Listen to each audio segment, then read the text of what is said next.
জাতীয় সমস্যা বলতে তো আমরা অনেক সমস্যা বলতে পারি। আমি একটু সাংবাদিকদের নিয়ে কথা বলি, যদি আপনি মনে না করেন। আমি পছন্দ করি। বড় ভাই, আপনি চেয়ার একটু পিছাবেন। বড় ভাই, আমাদেরকে আপনারা চোখে আঙ্গুল দিয়ে দেখিয়ে দেন, কিংবা আমাদের সম্পর্কে আপনারা চোখে আঙ্গুল দিয়ে মানুষকে দেখিয়ে দেন।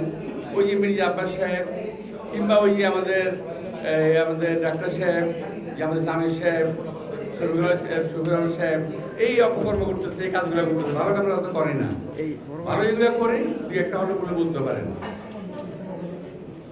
আর ব্যক্তিগতভাবে আমি তো মোটামুটি সাংবাদিকদের জন্য আমার জীবনে যা সুযোগ পেয়েছিলাম, আমি যতটুকু পেয়েছি সাংবাদিকদের জন্য ভালো কিছু করার চেষ্টা করেছি। কিন্তু আপনারা কি বলতে পারবেন কোন সাংবাদিক ভাই একটা কথা লিখেছেন আমার সম্পর্কে? বলতে পারবেন? বলেন। কিন্তু আমার সম্পর্কে এমন লেখাই লিখছেন আপনারা, ভাই কিছু মনে করেন না, আমি কিন্তু ব্যক্তিগত কথা বলছি না, মনে করবেন না যে আমি বক্তব্য বলছি না। আমি সামষ্টিক কথা বলছি, আমাকে উদাহরণ হিসেবে দিচ্ছি। এরকম জ্বলন্ত একটা উদাহরণ আপনাদের সামনে উপস্থিত আজকে। আমি যখন 11টার সময় গ্রেপ্তার হই, তখন অনেক সাংবাদিক গিয়েছিল। আমি তো গ্রেপ্তার হই নাই, আমি পালিয়ে বেড়াই নাই, আমি সারেন্ডার করেছি আল্লাহর রহমতে। 10,000 লোক নিয়ে দুদকে গিয়ে আমি আমার সম্পদ বিবরণী দাখিল করেছিলাম। তো এই যে আমাকে সম্পদ বিবরণী দাখিল করতে হলো, খুব দুর্ভাগ্যজনক। আমার জীবনে কখনোই আমি জাকাত এবং ইনকাম ট্যাক্স এই দুটোতে আমি কখনো ফাঁকি দিই নাই, এখনো না। আল্লাহর রহমতে আমি খুব অহংকার আমি করবো না, তবে একটুখানি আলাদা সুযোগ রেখেছেন, গর্ব করে বলতে পারি জাকাত এবং ইনকাম ট্যাক্স ফাঁকি দিই নাই। তারপরও আমাকে আয়কর মামলায় 11 বছর সাজা হয়েছিল। আমার স্ত্রী 16 বছর, আমার ভাইয়ের 8 বছর আয়কর মামলা। আমি এখন চ্যালেঞ্জ করতে পারি, হাইকোর্ট থেকে আমাকে খেলা দিয়েছে অবশ্য। তো এই যে বিষয়গুলো, ওই সময়ে সাংবাদিক ভাইরা আমার সামনে ছিলেন। আমি বলছিলাম যে আমাকে এই পত্রিকাগুলো, কতগুলো পত্রিকা ওই দিন আমি প্রথম বলেছিলাম যে দেশে সাংবাদিকদের সংবাদপত্রের স্বাধীনতা আছে, সাংবাদিকদের স্বাধীনতা নাই। অর্থাৎ সাংবাদিকরা ইচ্ছা মতো লিখতে পারবে না। অর্থাৎ আমি যা বলছি, ইচ্ছা করলে এডিটর সাহেব কিংবা এই পত্রিকার মালিক কিংবা এই টেলিভিশনের মালিক এটাকে কাটছাট করতে পারবে, করে দেবে। ভাই কথা বললাম এই কারণে যে ওই দিন আমার সামনে কারা কারা বসা ছিল, আমি নাম মনে করে বলি। প্রথম আলো, ইনকিলাব, মানব জমিন, আজকের কাগজ সহ 11টি পত্রিকা ছিল। ওনারা আমার গ্রেপ্তার অবস্থায় আমাকে প্রেস মিটিং করতেছে। আমি তো অনেকগুলো কথা বলে গেছিলাম, কেন আমি গ্রেপ্তার হচ্ছি? কারণ আমি বাংলাদেশে তৎকালীন সময়ের, আজকে আপনারা সকলে সাফার করতেছেন কিন্তু বলতেছেন না, লিখতেছেন না। কেন লিখতেছেন না আপনারা? আজকে ঢাকা শহরটা ডুবে যায় বৃষ্টি হলে। কেন? এই ঢাকা শহরে আমার জন্ম হয়েছে, আমার বাবার জন্ম হয়েছে, আমার দাদার জন্ম হয়েছে। এই ঢাকা শহরের রাস্তায় আমি সাঁতার কেটেছি। রাস্তায় একটা সময় ছিল যখন রাস্তা ছিল 5 ফিট নিচু, এখন রাস্তা 5 ফিট উঁচু, তারপর ডুবে যায়।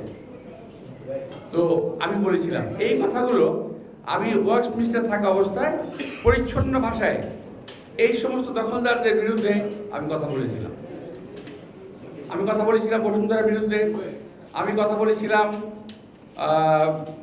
যমুনার বিরুদ্ধে, আমি কথা বলেছিলাম অনেক ভূমিদস্যুর বিরুদ্ধে কথা বলেছিলাম, কিন্তু আপনারা লেখেন নেই।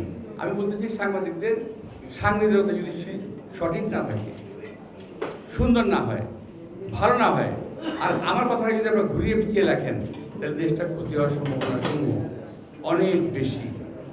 প্রিয় ভাইয়েরা, দেশের ক্ষয়ক্ষতির কিংবা ভালো মন্দের দায় দায়িত্ব রাজনীতিবিদরা 25% বহন করে। 25%, আমি মনে করি এটা 50% বহন করে আপনাদের এই সাংবাদিকরা, বস্তুনিষ্ঠ সাংবাদিক যারা আপনারা করেন, তাদের উপর নির্ভর করে। যদি আপনারা মিথ্যা সাংবাদিকতা না করেন, যদি আপনারা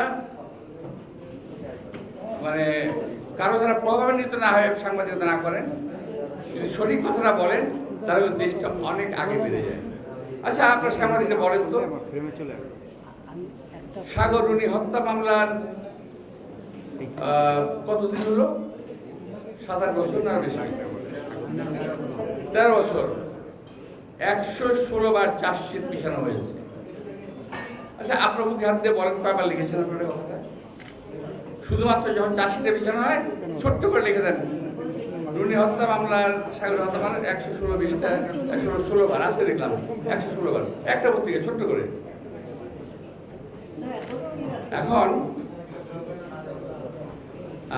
আপনারা যদি আরো যদি বলি যে এই যে একটা মেয়ে পুরা দেশটাকে কাঁদিয়ে, পুরা দেশটাকে,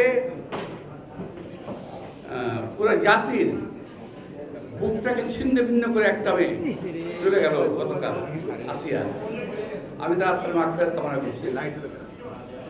তো আসিয়া সম্বন্ধে আপনারা লিখেছেন ভালো খুব, কিন্তু এরকম আসিয়া কি বাংলাদেশে আর নাই?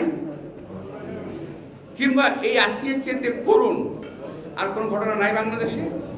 এই বাংলাদেশে তনু হত্যা হয় নাই, রেপ হয় নাই? এই বাংলাদেশে মুনিয়া রেপ হয় নাই?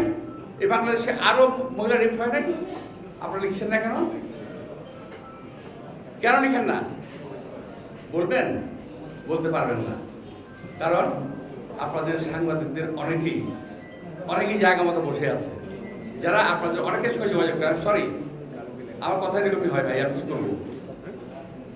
জায়গা মতো বসে আছে, জায়গা মতো, এবং ওখান থেকে অনেকের সঙ্গে যোগাযোগ করে, লেখা হয় না, লেখা হবেও না।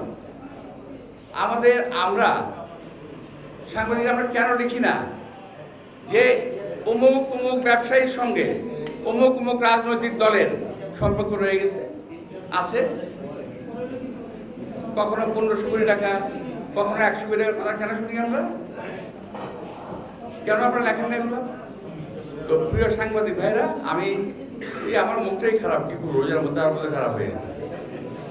আমি ক্ষমা চেয়ে আমি আমরা বলছি যে আপনাদের সাংবাদিকদের দায়িত্ব অনেক অনেক অনেক। নিজেকে এক ছোট্ট সাংবাদিক ভাবেন না। সাংবাদিক ছোট হতে পারেন, কিন্তু আপনার কলমের কালিটা কিন্তু অনেক দামি। মসির চাইতে মসির জোর অনেক, এরকম কবি বলে গেছেন। মসির চাইতে মসির জোর অনেক। সুতরাং আপনাদের লেখা, আপনাদের বলা, আপনাদের কথায় কিন্তু জাতির অনেক লাভ হবে, আবার একইভাবে উল্টো হবে, অনেক ক্ষতি হয়ে যেতে পারে।